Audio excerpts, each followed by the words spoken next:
So here we are again, folks. This time in Portscatho with Robin Mason here.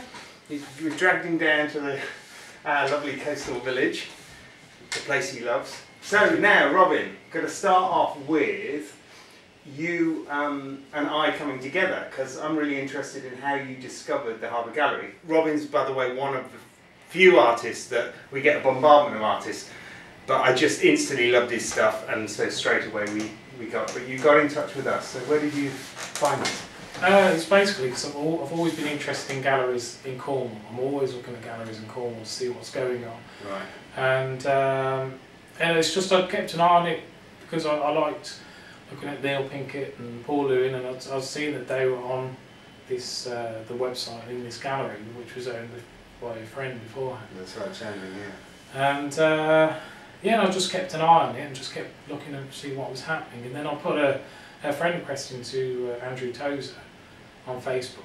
Right. And I left it for a few weeks, and then I found that he accepted it, and it was great, you know.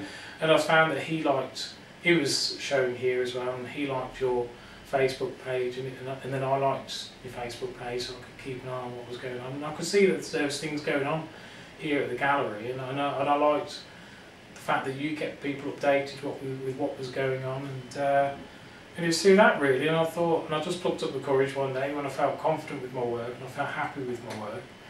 I thought, well, I'll just give it a go. Right.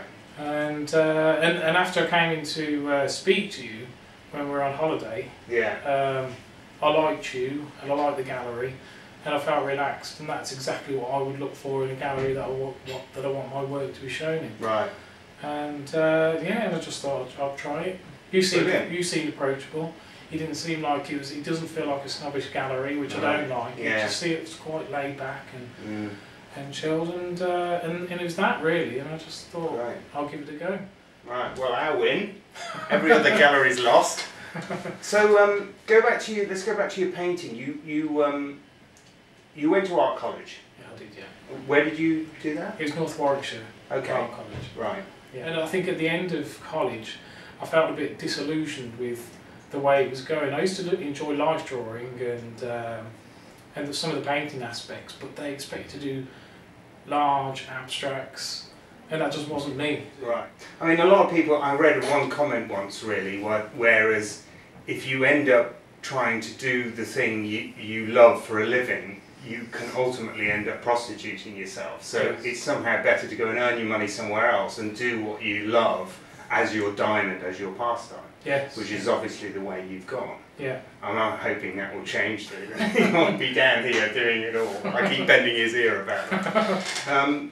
So let's go down to technique. How long ago did you start actually back again? Because it was your wife, wasn't it, Tegwin, who said, you know, you should go back to painting. So how long ago was that? It is. Well, we've been, God, you test me now. We've been together about 16 years. Right. So it was when, I'd say it was a year after that I started to get into it. And my first love at college was always pastels. Right. So because of where I was at home and the mess that they create, I sort of started back in watercolours. When was it that you started to move into, or was it straight away started to get into the oils and the things that we know as now, I know as Robin Mason? Probably when, because I joined the local art society in Lichfield. Yeah. And it was through them that I was doing pastels. And then I moved on to the RBSA in Birmingham. Right. And I think it was just, I found you could drop a piece of work off in pastel in perfect condition, and then when you went to see it in the exhibition, it had been knocked, and then you get a bit of dust coming in between the pastel and the frame. Right. So you think, well, nobody's going to buy that picture because there's a big piece of chalk right on the mountain board, and it was just getting frustrating because you put a lot of effort into actually getting the work ready. Right. And so I thought, well, I'm going to have to do something about this because I like pastels, but the closest thing to pastels to working are oils, because you work in the same method. Yeah. It starts off in a very dark background, or colours, and then you work light on top of that. Okay. And that's why I sort of got into oils. It took a while to get into them. Yeah. Because I'm not great with a paintbrush. Okay. To be honest, I haven't got a steady hand. Okay. But when I was doing pastel, people always used to like my marks that I Right. used to make, and I just like the smudging effect. and I can still do that now with a palette knife. Okay. I find it sort of works in a very similar way. Right. And so I started off with a paintbrush with oils, and it sort of gradually, I found I was getting very bogged down in the detail with a paintbrush. So to force myself out of that, I changed into using a palette knife. Right. And that took a while to sort of get to grips with. Yeah, I was going to go on to style in a minute because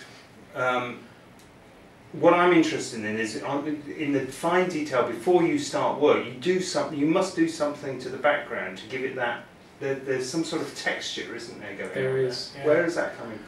That's from the primer that I use. Okay. I'll put on about 2 or 3 coats of primer, but I mean, it's depending on your preference. Some people like painting to a smooth surface, so you can sand it down.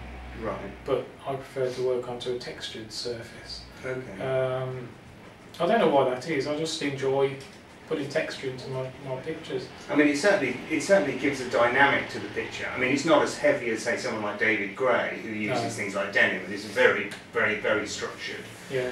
But it does definitely have a, in fact, we were only talking about it today with someone that they said, how does he get that sort of slightly unfocused look almost to it on the horizons, and that comes from that, is it? Yes, it does. Yeah, it's because I like people, like I said to you before. I like Neil Pinkett, and I like his work because it's so textured. Right. And even like with Andrew Tozer's, you can feel the painting. Yeah. And I like that, and I like the fact that there's another dimension to it, as well as actually looking like a certain thing. You can actually feel, and it's not a flat surface. So. Right.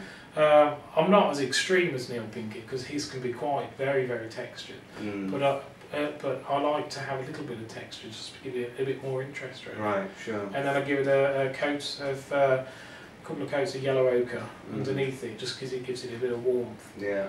And because I found that just painted onto a white surface, the white can really jump out at you if it's not been painted, whereas a yellow ochre, you don't tend to notice it so much. Okay. So it's and when you're working with a textured surface, you can't get into all the nooks and crannies. Right. So with it being like a softer colour, you don't tend to notice it so much. Okay. So. So what about, lastly, I just want to talk about the Roseland, because when you first sent pictures in, they were, I didn't realise they were of the Roseland straight away, and I think they look exactly like beaches just around here. And then I find out that this guy from Tamworth is actually painting, the beach literally from just around the corner here. So what brought you here in the first place?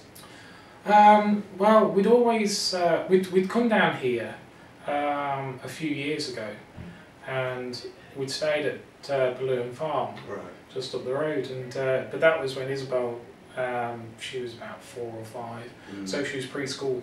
Right. So we came down in May, so that was great. That was because it was affordable. That's when we ended up getting the caravan. We thought, great, we can afford to come back down to here again.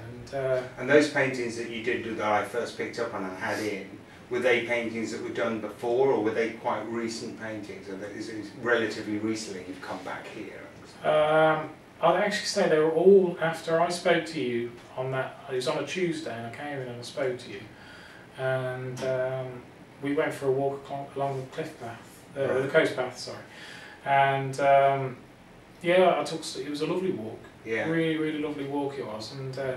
To get my children to walk anywhere is either get any children to walk anywhere. Yeah, it's a job in itself. But we all went for a walk down there, and it was just a lovely day, and and the flowers were out because we'd never come down in August before. Right. So it was just lovely to see all the flowers, and they're all the sort of flowers that I like anyway, and the colour range that I like, the pinks and the greens and the cream, and the sand, and it was just perfect. It was just a perfect day, to be honest. And I felt good because I'd come in to speak to you, and I liked the gallery, I liked you, and as soon as we got back from holiday, that was it then. And that's the thing for me, I've always loved coming down here, and this is where I want my work to be seen. Yeah. And just to be able to paint the local area and to have it on show here, it's just fantastic. Right. It's an actual dream come true, it really is. Well, I'm really pleased you came to us and got in touch, because it's been fantastic. Yeah, well, look, thanks for coming in. Okay. And we'll have another one of these later in the year, no doubt. Oh, definitely. And we do one in the summer. Okay, that's great. Like I'm in. Okay. Robin Mason, everyone. Bye bye.